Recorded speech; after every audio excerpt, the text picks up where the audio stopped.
कौन जी बोलता है? हम लोग जैसे पहले पढ़े थे वो शुक्राणु बनने के बारे में पढ़े थे।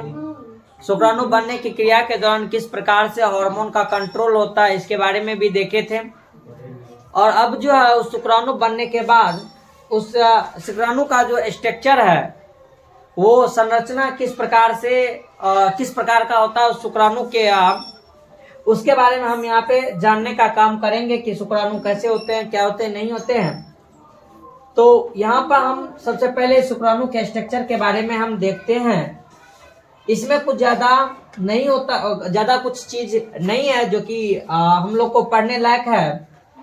जब हम इस शुक्राणु के संरचना के बारे में बात करते हैं तो यहाँ पे हमारे पास जो स्ट्रक्चर है शुक्राणु का, स्पर्म का, बताया जाता है कि इस स्पर्म का 3 गो भाग है। क्या गो? 3 गो। शुक्राणु के इस स्ट्रक्चर में हमें एक शीर्ष वाला भाग हेड देखने को मिलेगा, एक जो है वो हमें ग्रीवा देखने को मिलता है, और एक जो होता है उसका ये ग्रीवा के साथ ही मिडल भाग होता है, ये मध्य भाग होता है, और एक लास्ट वाला भाग जो होता है वो क्या होता है? पुच्छ होता है।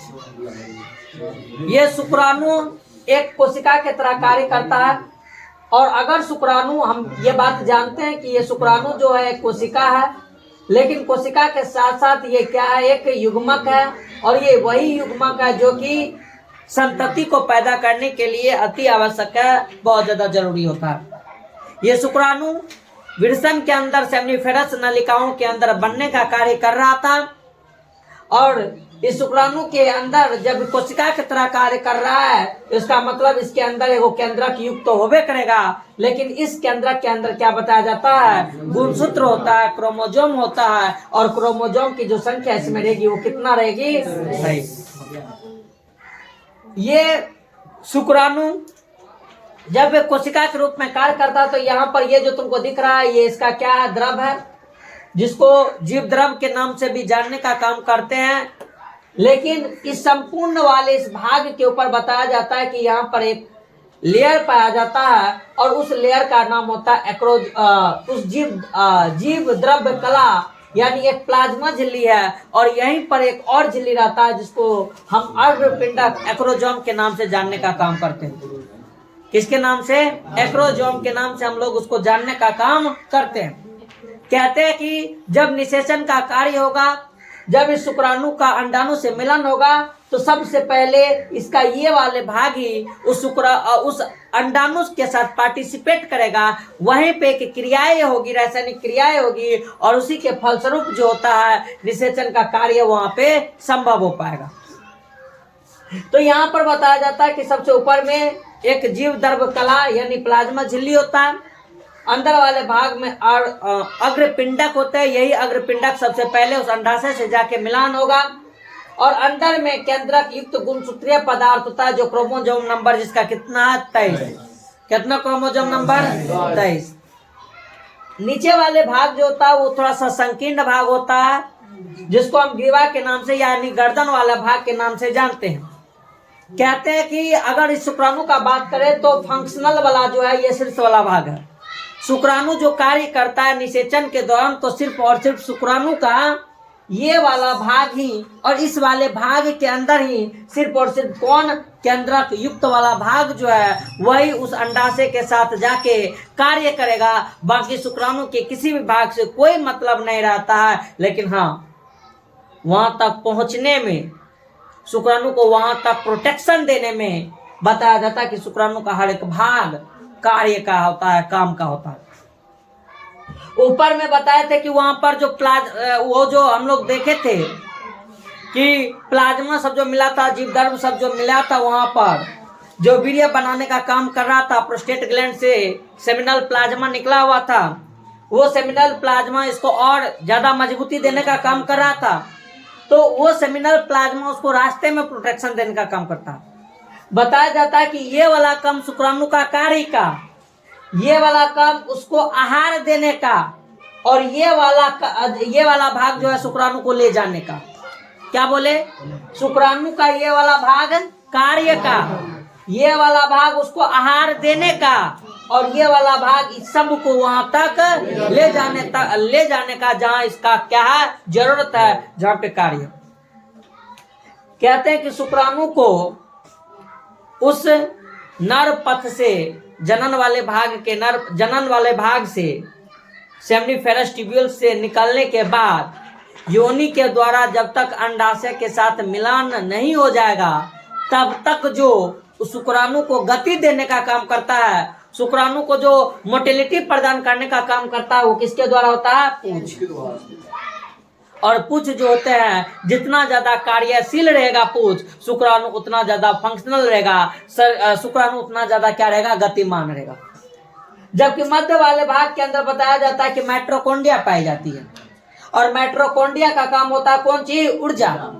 और वो ऊर्जा इस कोशिका को जो कि तैरेगा, कोशिका को ऊर्जा जो कि वहां तक पहुंचाएगा, इसके लिए ये क्या करता है? सूत्र माइटोकॉन्ड्रिया पहुंचाने का काम करता है, ऊर्जा देने का काम करता है। तो बस इतना सा है हम लोग का कौन चीज? शुक्राणु का स्ट्रक्चर, शुक्राणु का स्ट्रक्चर। आगे जब बात इसके अंदर बुक के अंदर हम बात करते हैं, देखना बुक के अंदर भी लिखा हुआ क्या है कि एक सूक्ष्मदर्शी संरचना से जब हम शुक्राणु के बारे में पढ़ते हैं तो इसका एक शीर्ष, एक ग्रीवा और एक मध्य खंड देखने को मिलता है और लास्ट वाला भाग जो था उसको क्या बोलते हैं? पूंछ, जो कि इस फिगर के अंदर भी हमें देखने को मिला है। आगे लिखा हुआ है कि शुक्राणु की पूरी बॉडी काया जो है वो एक कवरिंग से क्या रहती है? घिरी रहती है। शुक्राणु के ऊपर वाले भाग में एक दीर्घाकृत इलोंगेटेड अगुणित केंद्रक हैप्लॉइड न्यूक्लियस होता है, यानी ये सेंटर वाले यहाँ पर इस वाले बात का कर रहा है। और इसी के अग्र भाग पर एक कैसा स्ट्रक्चर? टोपीनुमा स्ट्रक्चर, यहाँ पर दिख रहा है टोपीनुमा स्ट्रक्चर। ये टोपीनुमा एक स्ट्रक्चर होता है जिसे संरचना से आवृत कवरिंग रहता है, जिसको हम अग्रपिंडक एक्रोजोम के नाम से जानते हैं। यानी शुक्राणु के सबसे ऊपर वाले भाग को हम क्या कहते हैं? अंडाशय से सबसे ज्यादा पहले मिलान होगा तो किसका होगा? एक्रोसोम का या एक्रोजोम का। ये अग्रपिंडक पे कुछ क्या रहता है? एंजाइम से ये क्या रहते हैं? भरे रहते हैं। जिस प्रकार से पुष्प के अंदर इस बात को हम जाने थे कि जब पुष्प के ऊपर परागगण की क्रियाएं होती है, जब पुष्प के अंदर यह बात हम जाने थे कि एक परागकोश से निकलने वाला परागकण जब वर्तिकार्ग पे जाता था तो वहां पर एक एंजाइमेटिक रिएक्शन हो रहा था, जिस दौरान इस बात को पहचानने का काम होता था कि उस पुष्प का ही वो परागकण है या नहीं है, तभी ना जाके निषेचन हो रहा था। सेम उसी प्रकार से जब ये शुक्राणु उस अंडाशय के पास जाएगा तो उस अंडाशय को इस चीज का एहसास होना चाहिए कि वो शुक्राणु सही में हमारे ही जाति के जीव से आया है कि कहीं किसी और जीव के जाति का शुक्राणु तो कहीं हमारे पास तो नहीं आ गया। इस चीज के लिए उस एक्रोजोम के अंदर क्या रहता है? एंजाइम रहता है, वो एंजाइम से भरा रहता है और फिर वहां पर उस अंडाशय से उस शुक्राणु का मिलान होता है, तो इस चीज के लिए वो एंजाइम काम करता है। लिखा हुआ जो किसके अंदर? अंडाणु के निषेचन में मदद करने का काम करता है।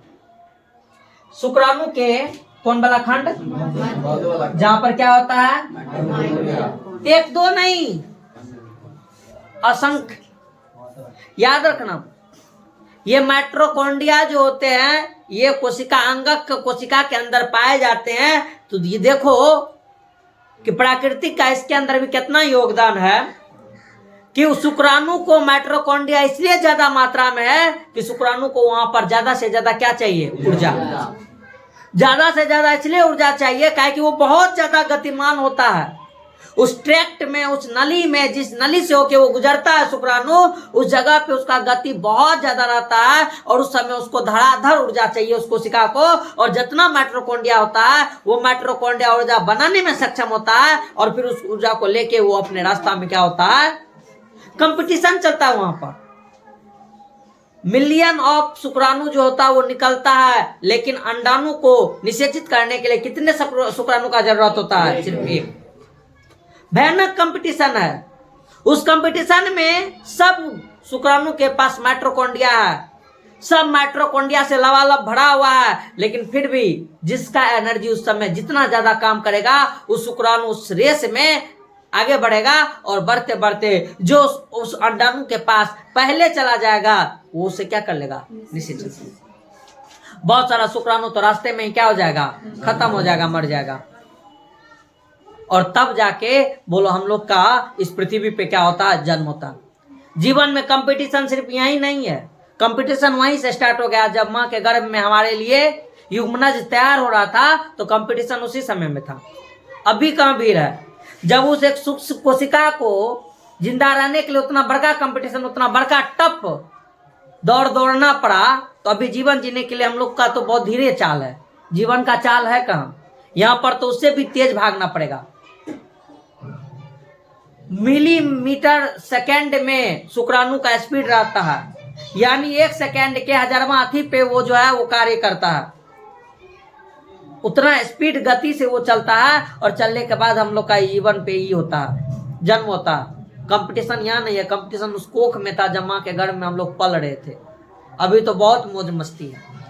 और फिर बोला क्या जा रहा कि वहां पे बहुत ज्यादा क्या रहते हैं, माइट्रोकॉन्ड्रिया, ताकि 2-4 माइट्रोकॉन्ड्रिया वहां पर अगर उस समय में काम भी ना करे ना, तो बाकी उसको योगदान दे, काम करे, और फिर उस चीज में वो आगे बढ़े।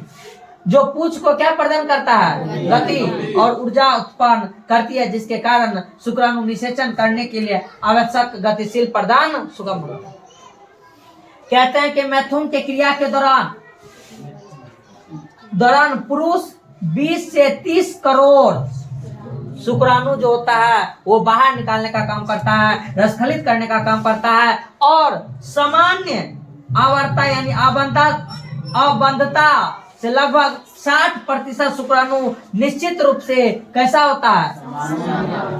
और ये बात भी है, शुक्राणु का अपना एक कोशिका का आकार निश्चित होता है, संरचना निश्चित होता है, और उसका अगर बोल रहा है कि इतना परसेंट में लगभग अगर 60% कितना, वो समान आकृति वाले होनी चाहिए, और इनमें से कम 40% आवश्यक रूप से समान जनन क्षमता के लिए कैसा होना चाहिए, तीव्र गतिशील। काहे कि उस रास्ता के अंदर बड़ा कठिन रास्ता, वो जो नली है यानी सेमनीफेरस नलिका से लेके योनि के रास्ते द्वारा ग्रीवा से होते हुए, गर्भाशय से होते हुए उस अंडाशय तक जाने वाले रास्ते में इतना ज्यादा दीवारें हैं, जिस दीवारें में बहुत सारा शुक्राणु तो ऐसे टकरा के अपना जान त्याग देता है,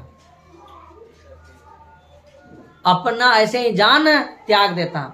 उसमें से जब बचता है 1-2 तो तब जाके ऐसा काम करे। 60% क्या बोला कि सामान्य आकार का होना चाहिए, और 40% उसके बाद जो है वो एक गतिशील, आवश्यक गतिशील प्रदान करना चाहिए, और तब जाके वो उसके अंदर क्या करता है, जनन क्षमता में पार्टिसिपेट करते हैं, कार्य करते हैं, और फिर जाके वो निषेचन में मदद करने का काम करता है। आगे लिखा हुआ है कि शुक्रजनक नलिकाओं से, सेमनीफेरस ट्यूब्यूल से रिलीज मोचित शुक्राणु सहायक नली होते हुए कहां पर ट्रांसपोर्टेड यानी उस रास्ते के द्वारा जाने का कार्य करता है, और शुक्राणुओं की मैच्योरिटी एवं मोटिलिटी, परिपक्वता और गतिशीलता के लिए वो किस रास्ते से, अधिवृषण के रास्ते से गुजरेगा। फिर कौन आता था, फिर कौन आता था, और फिर प्रस्थ ग्रंथियों से निकलने वाला वो जो स्राव द्रव था उसको लेते हुए शुक्राणुओं के साथ जब ये सारा का सारा तीनों का तीनों द्रव मिल जाता है तो शुक्राणु प्लाज्मा का निर्माण करता है, और इसी के कारण उसको हम किसके नाम से जानते हैं, किसके नाम से, इंग्लिश में कौन सी बोलते हैं, यानी शुक्राणु था, लेकिन उस शुक्राणु के ऊपर शुक्राशय से, प्रशस्त ग्रंथि से जो निकलने वाला हार्मोन था, वो हार्मोन जब उसके ऊपर मिला तो उसको कौन सी में तब्दील कर दिया, किसमें, और जब वीर्य में, सीमन में तब्दील किया तो पुरुष की सहायक नलिकाओं और ग्रंथियों के कार्य को विरसन हार्मोन, कौन, एंड्रोजेंस, कौन, एंड्रोजेंस कौन चीज बनाए रखने में मदद करता है, यानी उस चीज को स्टेबिलिटी प्रदान करने में ये मदद करता है। यही तक नहीं,